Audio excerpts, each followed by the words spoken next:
Assalamualaikum warahmatullahi wabarakatuh. Bismillah, Waalaikumsalam alhamdulillah, warahmatullahi wassalatu wassalamu ala rasulillah wa ala alihi wa sahbihi wa mawalah. La hawla wa la quwata illa billah, amma ba'dah. A'udzu billahi minasyaitonir rajim. Bismillahirrahmanirrahim. Ya ayyuhalladzina amudzukurullaha dzikran katsira wasabbihu bukratan wa asilah, amma ba'd. Para jamaah, para salikin, tuan-tuan, puan-puan, sahabat, kolega, dan juga melalui guru-guru, kita semua mohon izin dan mohon ridhonya untuk meneruskan ngaji kitab Minhajul Abidin di pagi hari ini. Untuk itu sebelumnya mari kita bersyukur Alhamdulillahirabbil alamin ala kholi halin wa nimatin, dan senantiasa bersolawat kepada junjungan kita Nabi Agung Nabi Muhammad Rasulullah Sallallahu Alaihi Wasallam, kepada para sahabat, keluarga, pengikut, dan umatnya. Semoga kita semua nanti mendapatkan syafaatul uzma di yaumil akhir. Amin ya rabbal alamin. Amin. Dikoli Allahumma shalli ala sayyidina Muhammad wa ala alihi wa ashabi. Amma ba'd. Para salikin rahimakumullah, insyaallah hari ini kita akan bicara tentang perintang orang menuju Allah setelah bicara tentang urusan dunia, ya. Dan yang kedua, perintah kita itu adalah urusan sesama makhluk. Insya Allah ini terakhir, ya, awaik makhluk, perintah makhluk yang menggoda kita untuk menuju Allah, digoda dengan kepentingan-kepentingan manusia yang lain, digondeli kaki kita, diserempang tangan kita, sehingga kita itu tidak bisa menuju Allah, tapi diminta terus menuju dunia saja, kira-kira gitu. Dan itu manusia mempunyai peranan untuk itu. Nah, besok, ya Sabtu depan, kira-kira kita sudah masuk kepada awikut syaitan. Jadi perintah syaitan yang akan terus menggoda kita. Nah, karena itu mari kita lanjutkan para salikin rahimakumullah. Wa qolal mu'alif fi hadzal kitab wa naflu bima bi ulmiha fid darain amin ya rabbal alamin. A'udzubillahi minasyaitonir rajim. Bismillahirrahmanirrahim. Fa yakunu bisahsi ma'ahum wa fil makna munfaridun anhum. Jadi kemarin ada dua orang uzlah, orang kholwat, orang suluk. Itu kalau orang yang sudah tidak punya tanggungan, suluk. Ya, artinya sudah pensiun, anak sudah mentas, semua ini adalah untuk kepentingan pribadi menuju Allah, segera suluk. Tapi bagi para guru, ulama, bagi ilmuwan yang masih membina umat, maka belum dibolehkan suluk secara fisik, tetapi ada suluk model baru, namanya adalah khalwat darul anjuman. Jadi suluk, uzlah, tapi di dalam sebuah keramaian. Artinya hatinya dibersihkan, ya, meskipun fisik kita bersama orang banyak, tapi hati kita tetap bergantung ta'aluk kepada Allah. Nah, karena itu pilihan yang kedua ini, yang khusus ini, yang masih punya tanggung jawab, maka fayakunu bisahsi ma'ahum. Maka fisik kita itu bersama masyarakat luas, bersama umatnya, bersama muridnya, ya, bersama jamaah, ya. Wa fil makna munfarid anhum, tetapi secara hakikinya, maknanya, dia itu sebetulnya munfarid, dia itu menyendiri anhum di antara mereka. Ini disebutnya adalah khalwat darul anjuman, dari khalwat dalam kesendirian. Hati kita banyak orang guyu, tertawa, ngakak-ngakak, kita enggak ikut. Hati kita terus Allah, Allah, Allah, Allah. Setiap keluar nafas kita menyebut nama Allah bil kolbi, di dalam hati kita. Ini bagi bapak-bapak, ibu-ibu yang sudah, dan maaf, yang masih mempunyai tanggung jawab. Kholwat. Nah, selanjutnya Bapak Ibu sekalian, wahada wahual ma'niyun fil uzlati wa tafarrutil adzi nahnu fi sarhihi lat tafarruti bisaksi wal makan fafhamu dzalika rahimakumullah. Pilihan ini ya, wahada wal makna seperti ini uzlah menyendiri dalam sebuah keramaian ya, bukan menyendiri dengan fisik, maka dengan demikian ini yang harus dipahami oleh kita. Wal makanu artinya kita tidak bersama dengan mereka dalam satu tempat uzlah di tengah gunung, di Gunung Sahara, tapi kita masih bersama sesama manusia, maka fafhamu ini harus dipahami.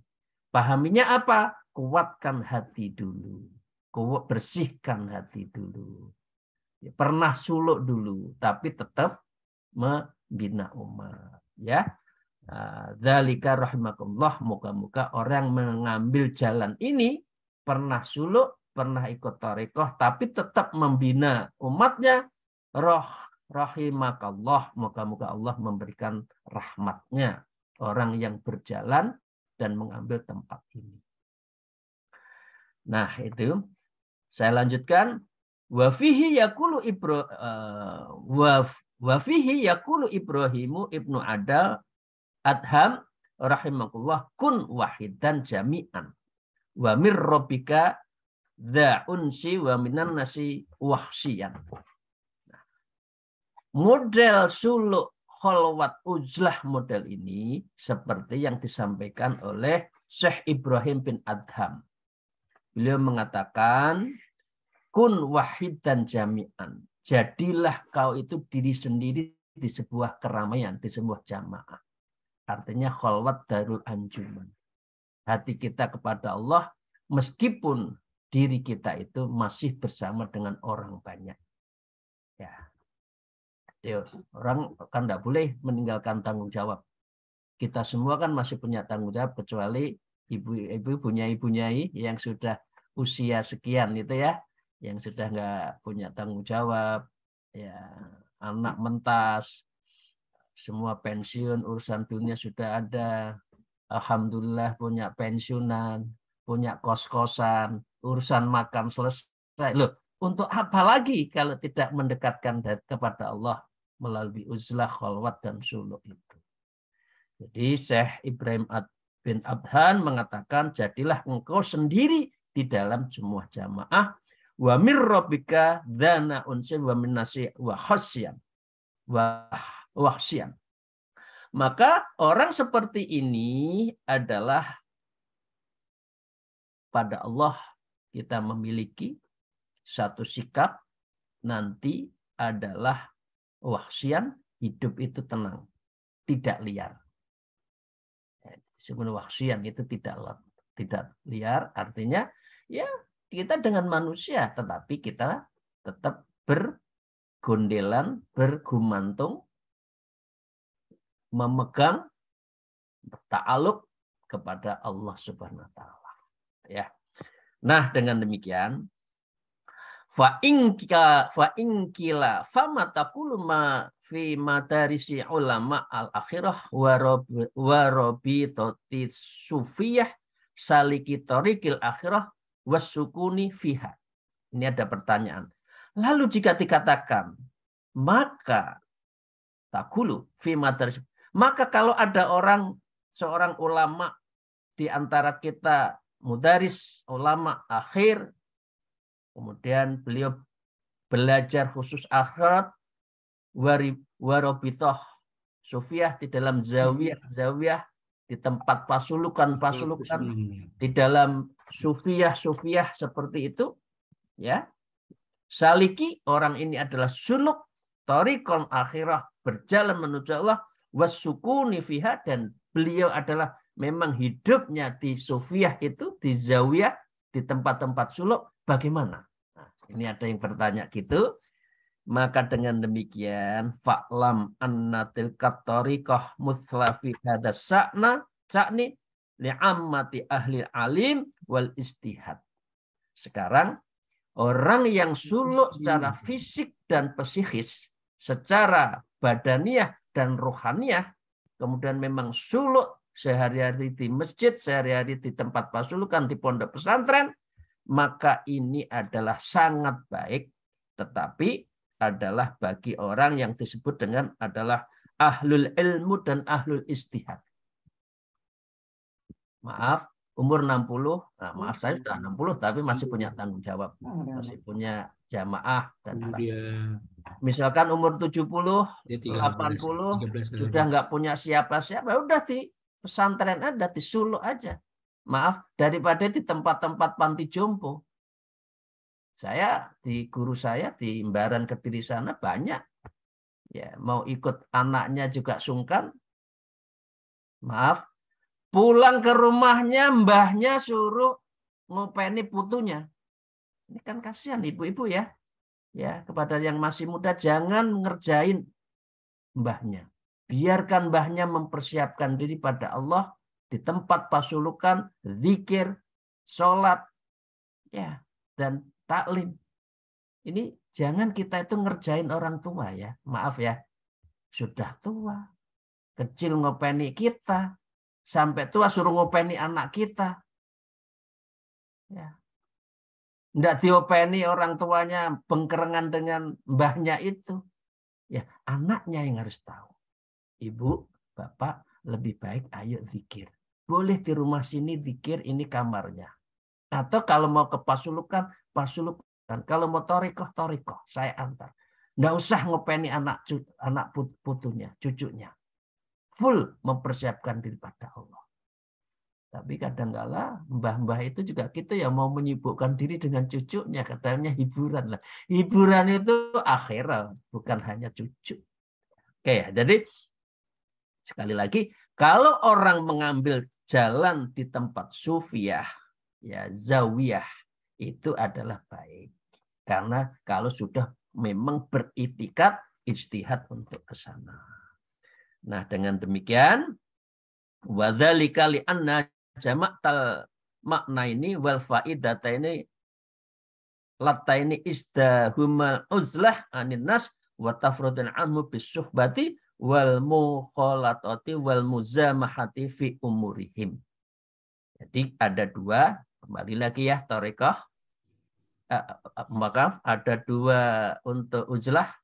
Yang pertama adalah tarekah yang diambil secara fisik dan psikis memang full. Tapi ada yang hanya suluk beberapa hari, tetapi selanjutnya beliau kembali ke tempat masyarakat dan membina umat. Nah, ini adalah sangat bagus. Maka dengan demikian seseorang itu bisa menyendiri bagi orang yang masih punya tanggung jawab meskipun di dalam keramaian.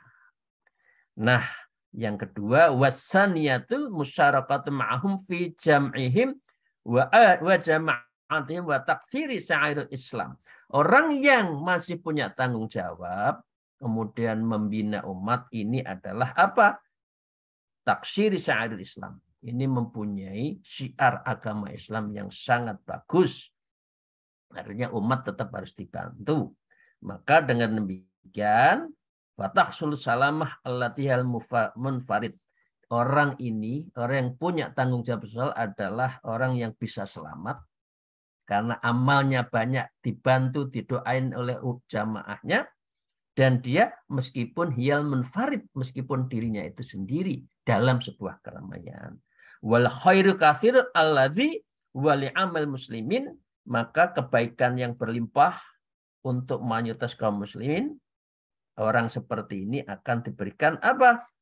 Minal qudwatih wal barokah wan nasihah. Orang yang suluk di dalam keramaian, beliau akan mendapatkan sebuah qudwah, kekuatan bahwa kita umat ini besar. Yang kedua adalah wal barokah, dan kita akan mendapatkan keberkahan karena kita selalu di dalam sebuah majelis kebersamaan wan nasihah, dan kita mendapatkan apa? Mendapatkan nasihat-nasihat ulumuddin, ilmu-ilmu agama di dalam sebuah jamaah. Jadi tetap kita melakukan hal itu. Maka dengan demikian ada dua tadi ya Bapak Ibu sahabat saya, suluk fisik dan psikis. Ada suluk psikis fisik dalam momen tertentu, selebihnya adalah bersama masyarakat lagi membina umat. Nah, karena itu fasoros sukunu fiha a'dala tarikin wa aksana halin wa aslama sabil. Posisi kita di mana? Orang-orang yang masih muda. Maka jadilah ya olehmu sukun, orang-orang sukun itu satu tempat, fiha di dalam pernah suluk, di dalam sebuah pernah fiha, di dalam sebuah zawiyah itu. Ambil suluk, ambil tarekoh, ambil uzlah. Ya, orang yang uzlah itulah orang yang akan bisa netes.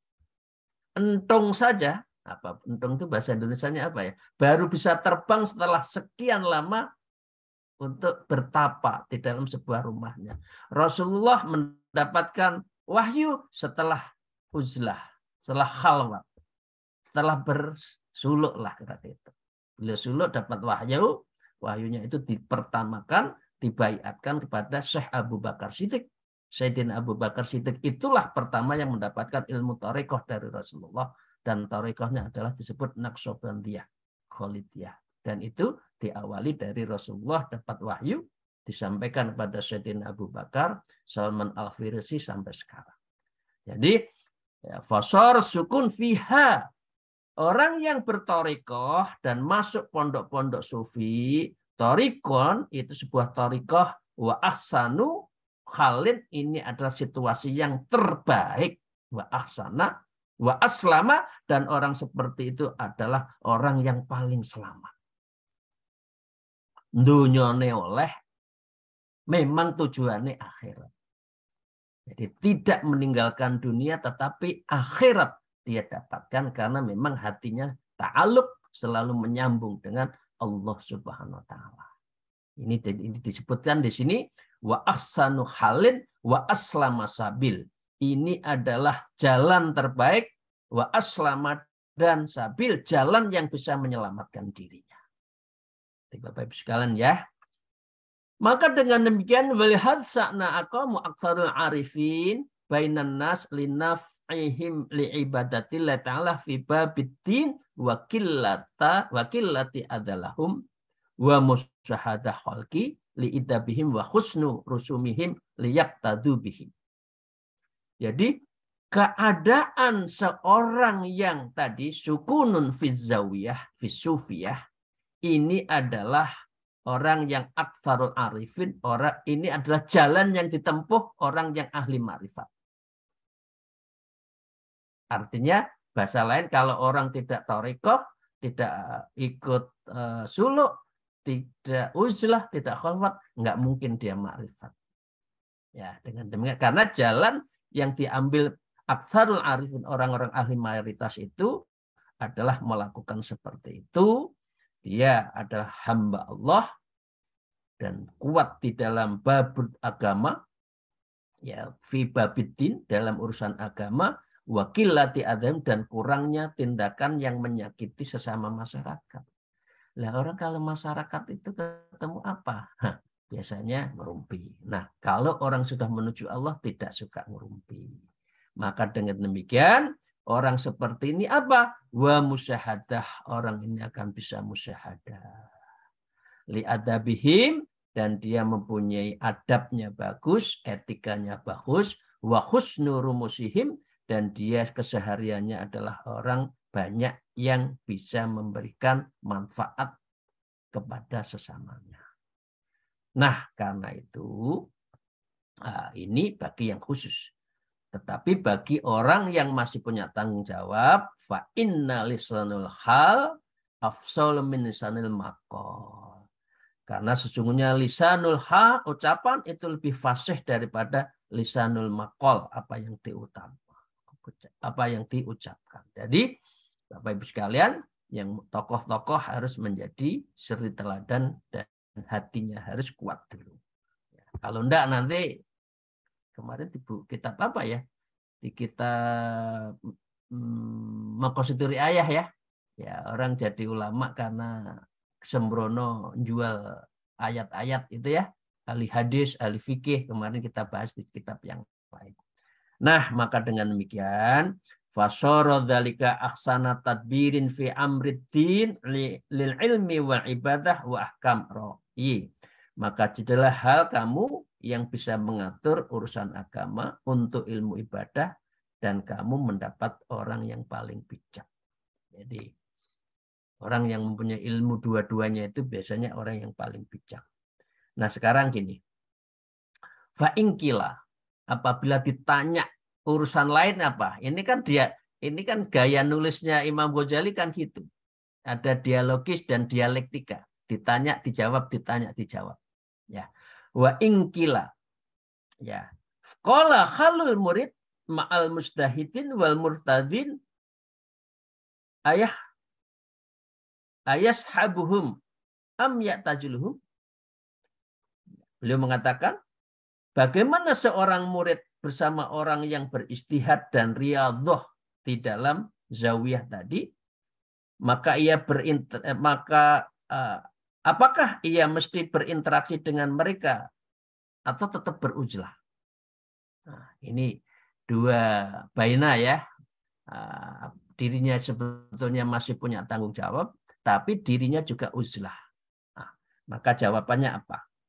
Fa'lam annahum idza kanuna tabitina ala rusumihim al-ula wa siyaratihim ma'urutati an salfahum fahum ajal ikhwanin fillahi azza wa jalla wa ashabi wa awanin ala ibadati la ta'ala fala tasa'ka anhum uzlatah wa tafarrud. Maka ketahuilah orang ini kalau ditanya seperti itu, maka tradisi-tradisi bertorikoh, ya, mengambil jalan torikoh, ini adalah awal perilaku yang terwarisi oleh orang-orang yang soleh. Ya, karena itu ikuti torikoh, ikuti suluk, ikuti uzlah, jalani khalwat. Karena orang-orang soleh itu selalu menjalin seperti ini, dan orang seperti ini akan mendapatkan apa? Yaitu mendapatkan fadilah dari Allah Subhanahu. Ya. Iwan fillah azza wa jalla wa ashabi, dan beliau itu adalah mengikuti para sahabat, wa a'wana ala ibadatillah, dan orang itu saling tolong menolong dalam beribadah pada Allah. Fala tas'aka ahum uzlatah tafarid, dan dia maka dengan demikian orang yang berdua tadi mengambil jalan dua, satu sisi suluk, sisi membina umat, maka dengan demikian dua-duanya harus dijalani. Ini yang baik bagi yang masih punya tanggung jawab. Tetapi wa innama mathaluhum mathalu matasma'a min zuhati luinanan wa ghairihim an minhum jamaah yata'awanuna 'alal birri wa taqwa wa tawasawna lil haqqi wasabri. Dan sesungguhnya perumpamaan mereka adalah perumpamaan sesuatu yang engkau pernah dengan tentang zuhud. Sebuah zuhud. Tetapi sesungguhnya di antara mereka terhadap kelompok yang saling tolong-menolong atas dasar kebajikan dan ketakwaan, dan mereka saling berwasiat mengenai kebenaran dan kesabaran. Jadi Bapak Ibu sekalian, ini untuk yang kedua ya. Untuk yang pertama, maaf, kalau yang pertama itu adalah orang yang dua-duanya dijalanin. Tapi yang terbaik kalau sudah nggak punya tanggung jawab, ambil yang kedua, khusus untuk akhirat, yang sudah tidak tanggung jawab. Maka dengan demikian Bapak Ibu sekalian, ya, wa amma idza taghayratu an siratihim wa taraku rusumahum wa akhallu bi tariqatihim al mawruthati an aslafihim as-solihin fa hukmu hadzal mustahid al murtadi ma'hum ka hukmihi ma'as sairin nas. Maka ini masih pilihan yang pertama tadi, mereka para mustahid, ya artinya orang yang guru, tapi dia ahli riyadhah, ya, maka dia harus menjalankan apa yang disampaikan Rasulullah, apa yang menjadi suri teladan Rasulullah dan para orang soleh.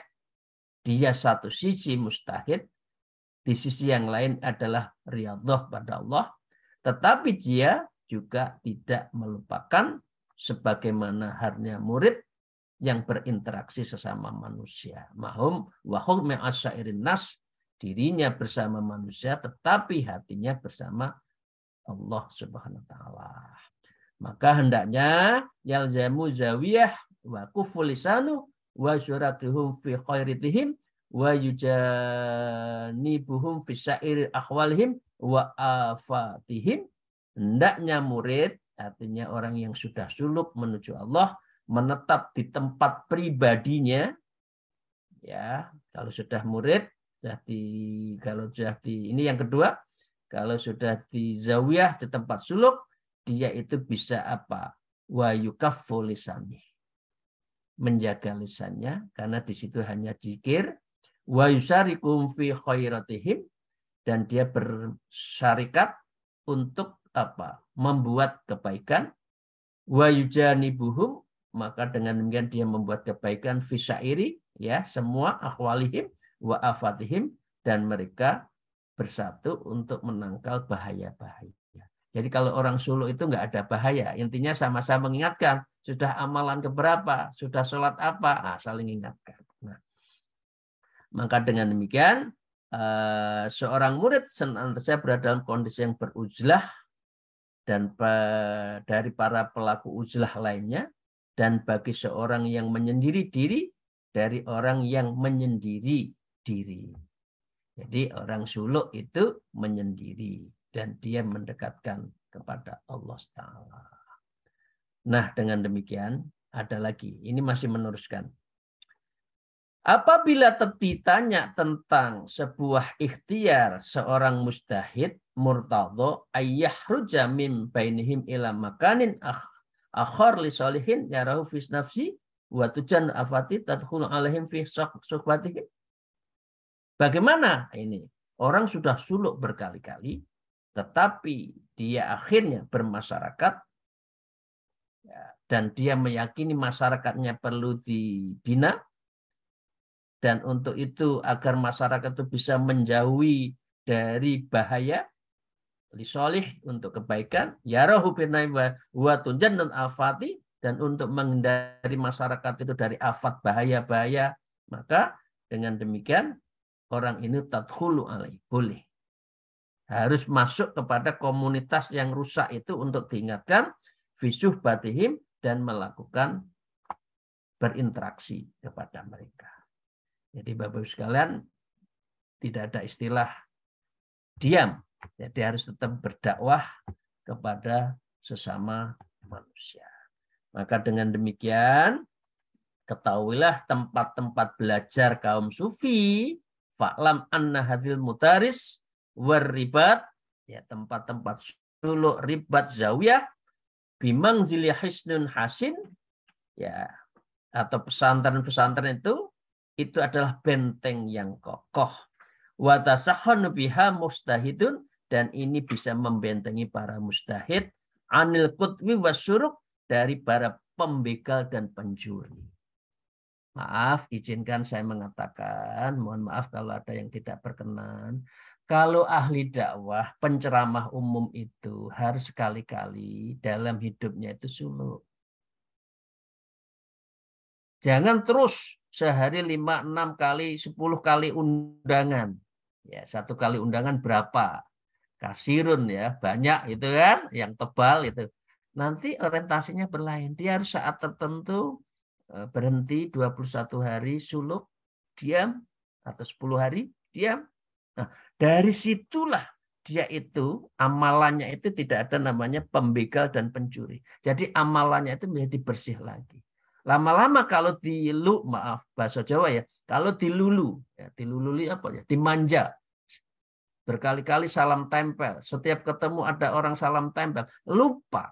Sehingga dia itu tidak ikhlas lagi membina umat. Nah, karena itu disebut ini adalah orang yang anit, putwid, dan wasuroki. Orang itu seperti ini akan lupa diri dan amalannya dibegal, dicuri, dan akhirnya tidak mendapatkan apa-apa. Maka sesungguhnya, ya, dunia luar, orang yang banyak wa annal khariji bimang jilatus sahrah, orang yang banyak bermasyarakat, taduru fiha, maka di dalamnya itu fursanus sayatin, itu ditikelangi oleh orang-orang yang syayatin, ya, pasukan setan, askaron, yaitu askar, askaron fastasal buhu autas taksiruhu. Maka dengan demikian pasukan setan itu tentu akan merampoknya dan menawannya. Bahasa lainnya, bahasa kasarnya, ayo tetap berjuang, ayo tetap berdakwah, ayo tetap ngajar, ayo tetap mimpin perguruan tinggi, ayo tetap berdakwah, tetapi jangan lupa sewaktu-waktu bersuluk thariqah uslah untuk tajdidul iman, tajdidul istihad. Nah, baru berjuang lagi. Jangan di luar terus, nanti lupa diri.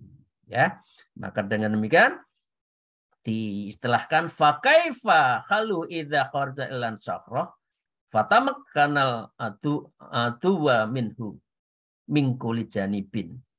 Bagaimana seseorang pergi sebuah ke padang pasir sementara musuhnya begitu banyak, lupa dimanja dengan uang-uang bisaroh, busarah, ya, lupa pada Allah, maka dengan demikian apa yang dia bisa berbuat? Tidak bisa. Maya saufa idza laisa li hadza dhaif illa luzumul hisan. Maka bila dengan demikian tidak ada pilihan bagi orang itu, orang yang lemah, orang yang berjuang yang sangat tergoda itu, yang memperkuat benteng. Lah, bentengnya itu di mana? Bentengnya itu di zawiyah, di tempat suluk, di tempat-tempat ribat, di tempat-tempat pasuluka. Nah, kira-kira gitu ya. Bapak Ibu sekalian yang saya hormati, di akhir yang pertama ini adalah wa ammar rajulul qawiyyun basiru alladzi la yaghlibuhul ada'u wastawa indahul hisnu wasakhra'u fala khaufi alaihi idza kharaja. Tetapi kalau kuat, sehat, bukan kami duiten, ya, berjuang semata-mata kepada Allah, maka boleh berjuang terus. Maka dengan demikian tidak ada kekhawatiran, fasakhr fala khaufun alaihi idza kharaja. Maka tidak ada sebuah kekhawatiran kalau keluar berjuang bersama di hadapan masyarakat. Cuma diingatkan, ghairu ay annal kauna fil hisni ahwata ala kulli halin id la yu'manu minal falatati wal ittifaqati ma'a corona isu. Tetapi hanya saja berada di dalam benteng itu lebih terjaga pada setiap kondisi. Jadi perang, ya, orang kalau kuat perangnya di dalam, keluar. Tapi kalau perang kita lemah, lebih baik di benteng itu lebih baik. Di zawiyah, di rubat, di pasulukan, suluk, thariqah itu lebih baik. Sebab dia tidak akan bisa aman dari berbagai kekeliruan dan dari penyesuaian tadi, imbas dari masyarakat yang negatif, dan masyarakat itu adalah banyak yang ma'a corona isu. Jadi banyak masyarakat, teman-teman yang yang jelek itu juga banyak. Sehingga kita bisa membentengi.